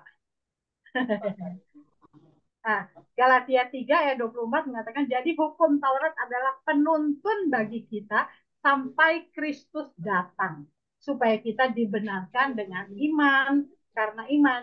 Jadi bukan hukum Taurat lagi pegangan kita, tetapi dia berlaku sampai Yesus datang. Ya, Galatia 3 ayat 24. Ya. Mana lagi yang mengatakan Galatia 5 ayat 4 mengatakan kamu lepas dari Kristus jikalau kamu mengharapkan kebenaran oleh hukum Taurat. Kamu hidup di luar kasih karunia. Ya. Sebab seluruh hukum Taurat tercakup dalam satu firman ini, yaitu kasihilah sesamamu manusia seperti dirimu sendiri. Jadi baca di Galatia ya, itu yang mengatakan bahwa hukum Taurat itu ya, kalau kita baca sekarang betul boleh, nggak ada masalah, tapi itu sebagai sejarah ya. Efesus 2 ayat 15 mengatakan sebab dengan matinya sebagai manusia ia telah membatalkan hukum Taurat dengan segala perintah dan ketentuannya untuk menciptakan keduanya menjadi satu manusia baru di dalam dirinya dan dengan itu mengadakan damai sejahtera. Jadi memang itu sudah dibatalkan. Ya, bukan aku ngarang Mbak Ayu, tapi itu firman Tuhan yang mengatakan. Yang dibatalkan itu apa? Cara-caranya, ya. Intinya itu tetap mengasihi Tuhan, itu yang Tuhan mau. Jadi hukum Taurat itu diintikan, disarikan, itu isinya mengasihi. Mengasihi Tuhan dan mengasihi sesama. Di Matius itu Yesus lebih mengatakan lagi ketika dia jadi manusia, dia bilang dia hanya minta manusia itu sayang sama dia, ya. Nah, jadi kita melihat bahwa kita tidak melakukan cara-cara seperti itu lagi. Sudah Yesus membuatnya make it simple di dalam hukum kasih karunia. Ya, kira-kira begitu Mbak Ayu. Oke, masih ada lagi ibu-ibu yang mau Saya menambahkan? tambahkan, Oh, Bu Dewi, ya silakan. ya Silakan Bu Dewi. mengenai makanan haram dan tidaknya itu di Kisah Rasul 10 dari ayat 9 sampai bisa sampai ayat 16. Di situ Tuhan tampaklah olehnya, dari ayat 11 saya baca ya. Tampaklah olehnya, maksudnya oleh Petrus, langit terbuka dan turunlah suatu benda berbentuk kain lebar yang bergantung pada keempat sudutnya yang diturunkan ke tanah. Di dalamnya terdapat pelbagai jenis makanan, binatang berkaki 4. Nah, terus Petrus bilang, kata Tuhan, bangunlah hai Petrus, sembelihlah dan makanlah. Tapi kata Petrus, karena dia ingat hukum Taurat, dia katakan, tidak Tuhan, tidak. Sebab aku belum pernah makan sesuatu yang haram dan yang tidak tahir. Tapi oleh Tuhan jawab, apa yang dinyatakan halal oleh Allah, tidak boleh engkau nyatakan haram. Jadi sekarang kita lebih bijak aja. Maaf ya, nggak buka kamera karena di sini ada geluduk-geluduk. Kita lebih bijak aja. Mana makanan yang sehat buat tubuh kita atau yang tidak. Jadi kita tidak boleh memperdebatkan ini haram atau tidak di perjanjian lama. Ini kan perjanjian lama ini adalah penubuatan ke perjanjian baru dan digenapkan di apa yang di perjanjian baru ini di penggenapan dari perjanjian lama. Jadi tabir di bait suci juga sudah. Jadi segala yang hukum Taurat yang memberatkan itu, yang tetek bengek segala macam itu sudah Tuhan bukakan semuanya. Jadi kita ada yang perlu kita ambil dari perjanjian lama ini, ada juga yang kita boleh rubah sesuaikan dengan apa yang ada di perjanjian baru, yaitu kasih karunia. Jadi kita jangan mengatakan bahwa kita udah dihukum kasih karunia tapi kita masih mengikuti hal-hal yang seharusnya tidak, udah bertentangan dengan yang diajarkan Tuhan Yesus di perjanjian baru. Itu kalau menurut saya. Jadi kita bijak dalam hal untuk kesehatan aja. Kalau tentang haram atau tidaknya di sini Kisah Rasul 10 ini sudah dinyatakan apa yang halal yang dikatakan oleh Allah, tidak ada lagi kata haram. Tapi itu dia tadi, mana yang boleh. Kita juga, saya sendiri pun makan anjing nggak pernah, tidak pernah. Walaupun itu sopnya sekalipun tidak pernah, karena kami sayang sama anjing. Dari kecil kami sudah memelihara anjing dan sampai sekarang kami tuh kayaknya sama anjing itu sayang banget, walaupun saya tidak memelihara ya. Itu jadi kita bijak aja. Kayaknya nggak tega gitu. Ada yang makan monyet juga kan? Tapi gimana? Nah, mungkin sih kita tega makan itu. Tapi orang yang mungkin hidup di hutan mau nggak mau dimakan. Gitu. Jadi untuk makanan yang sekarang babi yang melemak apa segala macam, kita bijak aja. Sehat nggak nih buat tubuhku? Gitu. Itu aja sih menurutku. Kamen sih, makasih ya. Iya, makasih Bu Dewi. Saya terpental terus ya, nanti dibantu Bu Joli. Baik Iya, Ibu-Ibu, mungkin Bu Eti atau Bu Eti sudah ya tadi. Udah, saya tinggal Iya, silakan Ibu-Ibu yang itu saya salfok sama babi yang pakai sepatu merah itu yang di Bu Sari tadi. Lucu Iya, deh. ya Bu. Makasih. Mau shopping dia Bu. Oh ya. Oke. Iya, makasih Bu Sari, Bu Eti. Bu Yo, silakan Bu Yo. Bu Yo masih ada. Dia pergi keluar. Beliau udah Oh keluar. iya. Ngurus itu. Baiklah Bu Sofi. Oh, Bu Yo sudah. Ya. Iya, betul Bu Dede. Iya. Bu Sugina mungkin mau memberikan kesaksian atau mengenai babi juga Bu, silakan. Untuk kita lebih dilengkapi lagi. Trending Oh topik iya, babi. aku tambahin nih. Ada nih, ada teman Bu yang Nurbaya. Halo, Bu Dewi lagi ngomong. Kak Mensi, nih aku mau Iya, ya. berbagi nih. Ini juga buat saya juga. Ada seorang ibu tetangga lah di sini. Dia itu make up Silakan, tidak Bu De. halo. Kan zaman sekarang kan biar glowing gitu kan. Terus dengan skincare yang mahal-mahal gitu kan, wajahnya biar tetap cantik awet muda gitu. Ternyata ini ibu ini kunci dia untuk glowing mukanya itu adalah sop kaki B2. Kolagennya ternyata sangat tinggi. Mantap. Gitu. Jadi aku pikir juga, masa sih nggak percaya. Jadi suaminya pun ngasih tahu, iya memang ini istri saya suka banget sop B2 itu, dan dia pakai bedak itu juga nggak macem-macem. Ternyata wajahnya itu memang awet muda dan mulus, semulus-mulusnya. Jadi aku pikir aku gitu ya. Iya, karena kolagennya katanya tinggi itu. Betul, benar. Memang Bu Dewi. Kolagen dari cukyok itu tinggi banget. Waduh, Besok saya jadi rame-rame tertarik. yuk. Cari kaki B2 yuk besok rame-rame. Saya jadi tertarik. Tuh, di Supaya Bali glowing. banyak tuh di Bali. Supaya glowing alami ya. Supaya glowing. Jadi kami pikirkan dia pakai ini ya make up yang skincare yang wow, dia dulu kan bidan. Jadi udah dari dulu kali ini make up beli yang skincare yang inilah gitu. Ternyata itu. Jadi Bu ya Eti itu. Jadi besok beli kaki babi, Bu Eti. masukkan. Jadi di dandannya udah glow. Ayo kita cari kaki babi. Aduh, saya belum bisa. Kita kasih kejutan aja.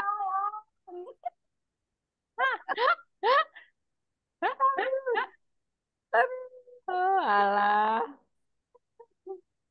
Saya sampai diledekin ya. Ayo makan, rasain, coba dulu aja. Nggak akan apa-apa kok, enak. Tapi saya belum bisa buka hati, belum bisa buka diri dulu ya. Saya jawab begini. Aduh, maaf, saya belum bisa memakannya, menikmati ini, daging ini. Tetapi saya sudah jadi orang Kristen kan, untuk menjadi orang Kristen bukan harus dengan makan babi, saya bilang gitu. Gitu aja. Ya elah. Aku boleh nambahin ya, Bu Joli, buat Bu Emi. Ya, itu ayat di dalam Al-Qur'annya ya. Coba dengar baik-baik seperti ini. Al-Baqarah 173. Ya. Sesungguhnya Allah hanya mengharamkan bagimu bangkai, darah, daging babi, dan binatang ketika disembelih disebut nama selain Allah. Lihat ya, diharamkan bagimu ini termasuk babi. Ya. Di ayat selanjutnya mengatakan, tetapi ya barang siapa dalam keadaan terpaksa sedang dia tidak menginginkannya dan tidak melampaui batas, maka tidak ada dosa baginya. Nah, lihatlah, ini ayat yang dalam satu ayat bertentangan. Babi haram, tapi kalau kepepet boleh. Ya. Nah, apakah kita mau ikut Tuhan yang tidak konsisten? Ya. Tadi dibilangnya haram, di bawah dibilang boleh kalau kepepet. Nah, jadi Bu Eti harus tahu itu ayatnya. Ya. Jadi, apakah tetap pegang ayat itu? Tuhan yang tidak konsisten, ya. Nah, jadi biarlah kita beralih kepada firman Tuhan kita. Yesus bilang, semenjak sekarang tidak ada yang diharamkan, kata Tuhan Yesus. Jelas, jadi tidak pelin-pelan Tuhannya kita, ya. Jadi supaya Bu Eti lebih mantap lagi, pilih Tuhan Yesus dan semua apa yang dikatakan oleh Tuhan Yesus. Begitu aja Bu Eti tambahannya. Saya pilih Tuhan Yesus. Oke, langsung doain. Ya, baiklah Ibu-Ibu, terima kasih Bu Eti, Bu Dede, dan Bu Rahayu, Kak Dorea, Bu Nurbaya, Bu Kak Dewi, Bu Eti, Bu Marina. Malam ini kita sudah disegarkan ya dengan banyak penjelasan yang menguatkan kita dan memberkati kita. kembali ke diri masing-masing ya. Terima kasih Bu Sofi juga Bu Nace. Atau Bu Nace belum ya Bu? Kasih kesaksian atau mungkin Rema, Bu Sofi juga silahkan sebelum kita tutup dalam doa. Nanti saya persilakan Bu Joli yang membawa doa penutup ya. Sudah Bu Nace ada nggak? Kalau nggak ada, Sofi sama Nace langsung aja ya. Ya Bu Mima ya. Biar nggak terlalu lama karena saya lihat kayaknya. Bu Sofi, ya Bu Sofi sudah. Bu Sofi ngomong. Ayo silakan. Sebentar aja ya Ibu ya. Ya jangan lama-lama. Oke. Ini tadi perdebatannya panjang. Saya sedikit agak bingung mau konsisten perjanjian lama atau perjanjian baru. Bu Sofi sudah buka mic-nya Bu. Kenapa?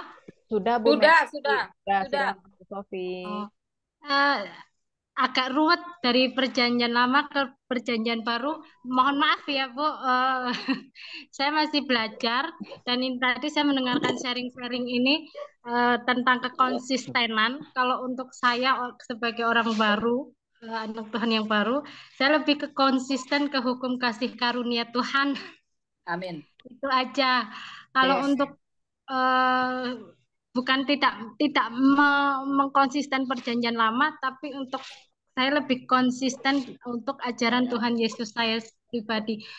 Kalau untuk diperdebatkan panjang dan lebar kayaknya nggak cukup. Kemarin sempat saya ada perdebatan dengan beberapa orang tentang perjanjian lama ini dan itu jadi kayak rancu gitu. Tapi tetap saya mempercayai sesuatu. Saya mempercayai perjanjian lama, tapi saya mengkonsistenkan apa yang menjadi ajaran di perjanjian baru.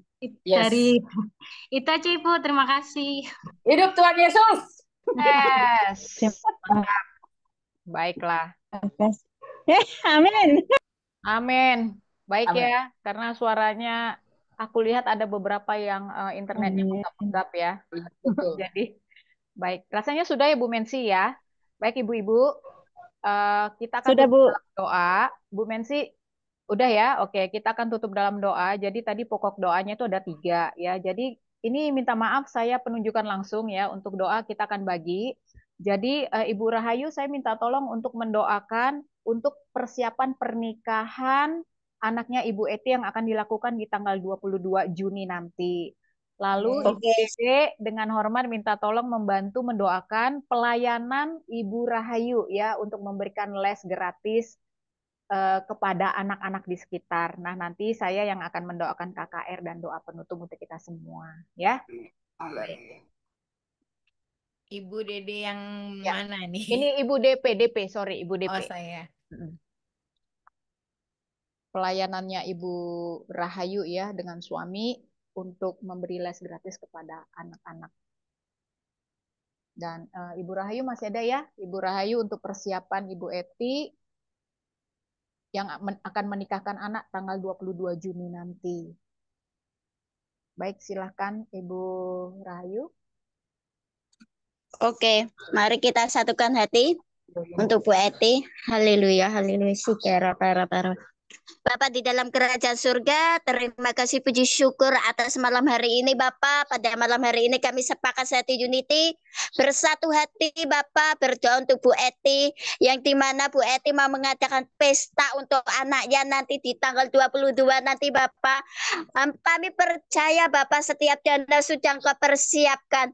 Biarlah setiap pesta yang diselenggarakan Bu Eti di tanggal 22 itu, Bu Eti menjadi garam dan terang di tengah-tengah pesta itu, supaya orang-orang melihat Bu Eti itu adalah Alkitabiah, surat terbuka. Mereka melihat Bu Eti ada sinar kemuliaan-Mu turun Bapak.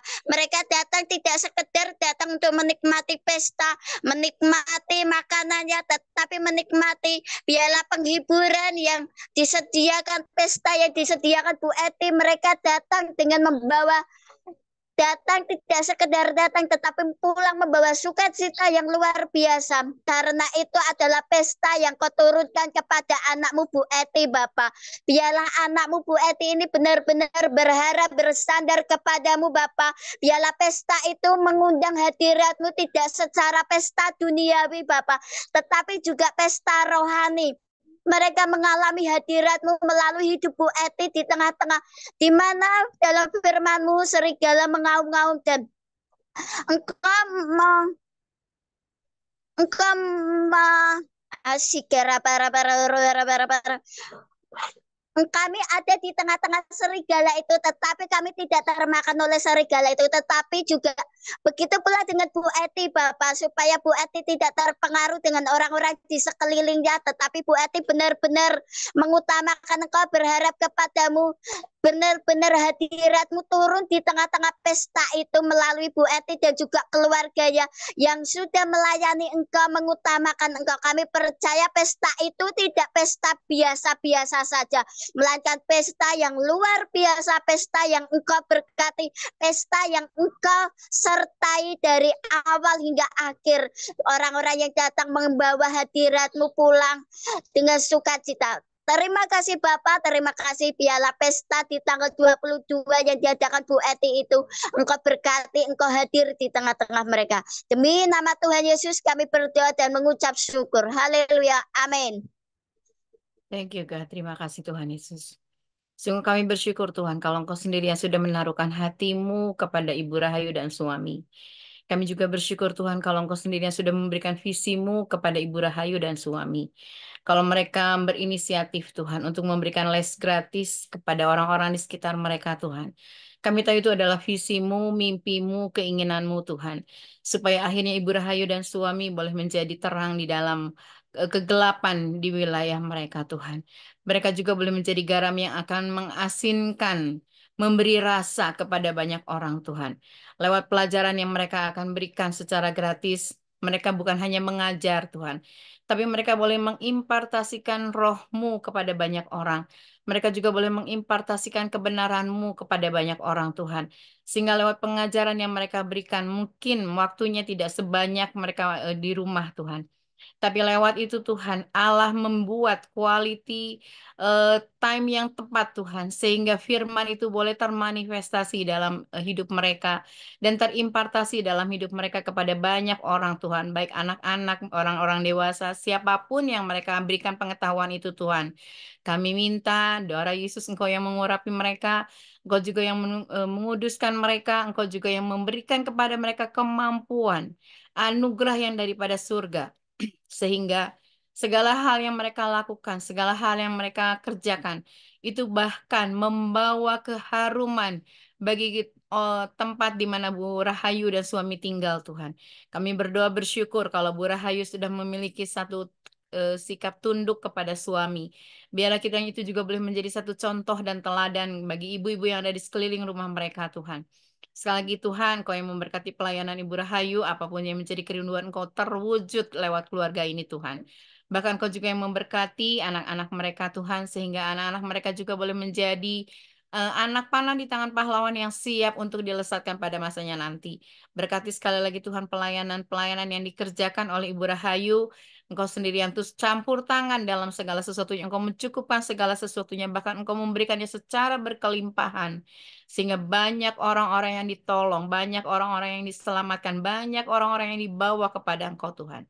Terima kasih Tuhan, kami bersyukur kami mengenal beliau. Biarlah kiranya Engkau juga yang terus bersuka cita atas hidup mereka Tuhan. Terima kasih Bapa, demi nama Yesus dan di dalam nama Yesus kami berdoa. Yes, amin, amin, amin. Aku terima, jadi. Amin, amin. Bapa yang kami sembah di dalam roh dan kebenaran, terima kasih bahwa pada malam hari ini Tuhan Engkau mengumpulkan kami semua ibu-ibu yang luar biasa untuk kembali membaca firman. Tuhan, Engkaulah yang menyelidiki hati dan batin kami Bapa. Ampuni kami ketika kami melukai hati-Mu. Dari pagi kami bangun, siang sampai malam Tuhan. Ampuni dosa kami, baik sengaja maupun tidak sengaja ya Tuhan. Tuhan bantu kami Tuhan melalui Roh Kudus-Mu untuk menjadi rambu-rambu yang diam di dalam hidup kami, agar kami mampu bertingkah laku Tuhan, seperti apa yang Kau firmankan di dalam firman-Mu yang kami baca setiap hari ya Bapa. Bapa, pada malam hari ini juga Tuhan, hamba-Mu mau berdoa untuk rencana KKR yang diadakan oleh teman-teman kami, beberapa teman-teman kami dari komunitas membaca Alkitab ini. Tuhan, Engkaulah yang memegang kendali pada saat KKR nanti ya Bapa. Biarlah Bapa nama-Mu yang ditinggikan di sana ya Bapa. Kami juga berdoa Tuhan pada tanggal 14 Juni nanti. Tuhanlah yang memegang cuaca. Tuhanlah yang mengendalikan keamanan di sana. Engkau memeliharanya Tuhan. Hari itu Tuhan. Semua itu Tuhan, Engkau lancarkan ya Bapak. Mulai dari Bapak Yohanes Lili selaku pendeta yang akan melakukan KKR tersebut. Juga semua panitia-panitianya Tuhan, Kau berikan mereka kesatuan hati ya Bapak.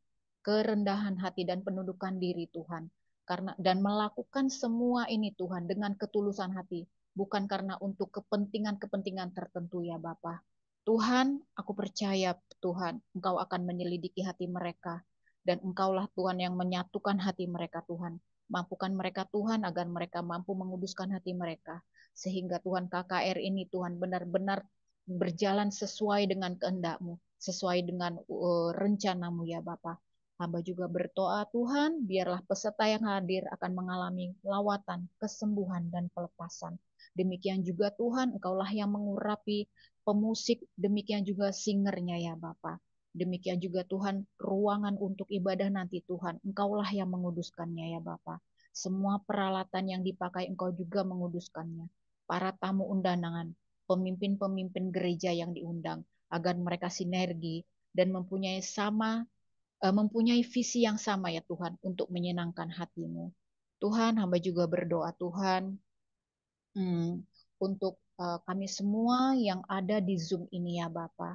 Tuhan, kami percaya Tuhan, Engkau memberikan kesatuan hati kepada kami semua ibu-ibu yang ada di komunitas kami ya Tuhan. Tidak ada satupun kepentingan-kepentingan apapun, termasuk kepentingan pribadi yang mengotori komunitas kami ya Bapa. Jauhkan Bapa kami daripada segala roh-roh pemecah belah, roh-roh kesirikan, roh-roh yang membawa kami ke dampak negatif, kami patahkan di dalam nama Tuhan Yesus.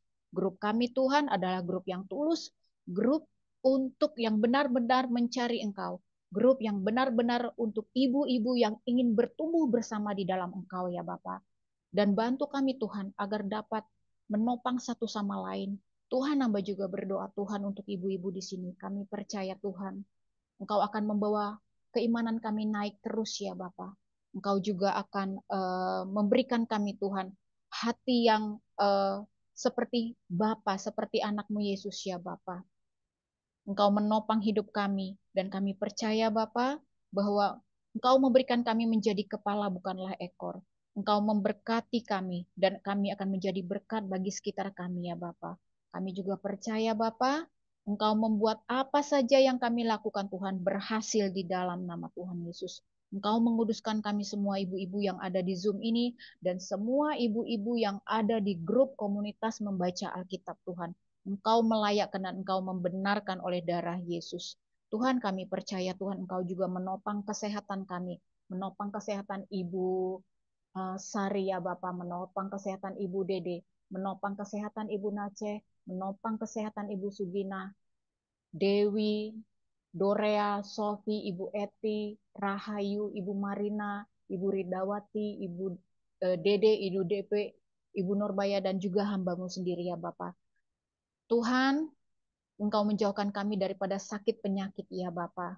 Engkau memberikan roh hikmat pewahyuan pada kami Tuhan, untuk bisa membatasi diri kami, apa yang tidak layak masuk ke dalam tubuh kami Tuhan. Karena tubuh kami ini adalah bait Allah. Sehingga Tuhan melalui Roh Kudus-Mu, Engkau memampukan kami Tuhan, untuk mengontrol setiap apapun yang masuk ke dalam tubuh kami. Sehingga tubuh kami ini tetap terawat dan mampukan kami Tuhan untuk berhikmat Tuhan. Berikan kami kesehatan tersebut Tuhan, agar kami terus Tuhan mampu melayani Engkau Tuhan dengan cara-Mu yang luar biasa.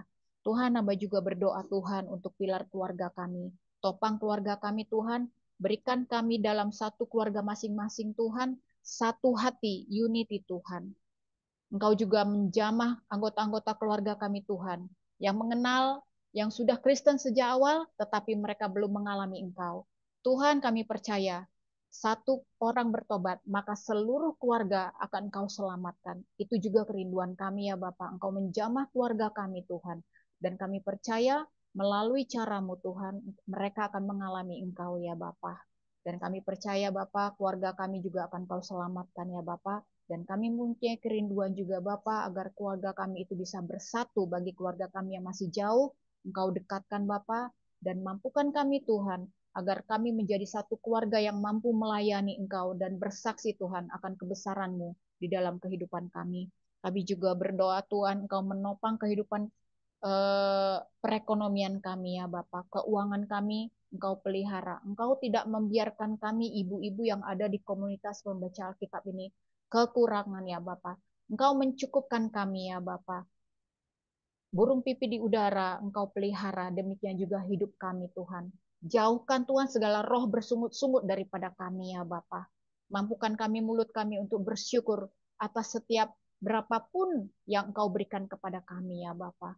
Demikian juga kami Tuhan, berikan hati yang tulus Tuhan, untuk bisa memberi Tuhan kepadamu ya Bapa, dari segala kekurangan yang kami miliki. Terima kasih Bapa, pada malam hari ini kami akan tidur. Tuhanlah yang mengurapi kami dari atas kepala sampai ke ujung kaki. Tuhan membersihkan pikiran-pikiran kami yang tidak benar. Tuhan memberikan hati seorang hamba kepada kami. Buah-buah roh di Galatia 5 itu terjadi di dalam kehidupan kami. Tuhan, tidak akan pernah ada sia-sia Tuhan komunitas ini. Karena komunitas ini Tuhan kami bentuk dari hati yang tulus. Maka semua ibu-ibu ini Tuhan, di dalam nama Tuhan Yesus memiliki hati yang tulus, memiliki hati yang rendah hati, dipatahkan segala roh-roh kesombongan ya Tuhan. Kami belajar satu sama lain, kami menopang satu sama lain. Terima kasih Tuhan, Engkau campur tangan terus Tuhan di dalam kami, kehidupan kami dan di dalam komunitas ini. Terima kasih Yesus, terima kasih Roh Kudus atas penyertaan-Mu yang sempurna hingga malam ini. Kami mau tidur Tuhan, pada saat kami tidur, berikan kami mimpi yang indah. Malaikat kudus-Mu berjaga-jaga kiri kanan depan belakang di rumah kami ya Bapa. Dijauhkan daripada mara bahaya, rumah kami Engkau kuduskan Bapa. Hati kami Engkau jaga. Dan ketika besok kami bangun pagi Tuhan, berikan kami tenaga dan semangat yang baru. Dan kami siap Tuhan untuk melangkah baru bersama Engkau esok hari. Terima kasih Yesus, terima kasih Roh Kudus. Haleluya. Amin. Amin. Terima kasih Ibu. God bless you all. Terima kasih, terima kasih Bu Depes, terima kasih. Selamat malam semua.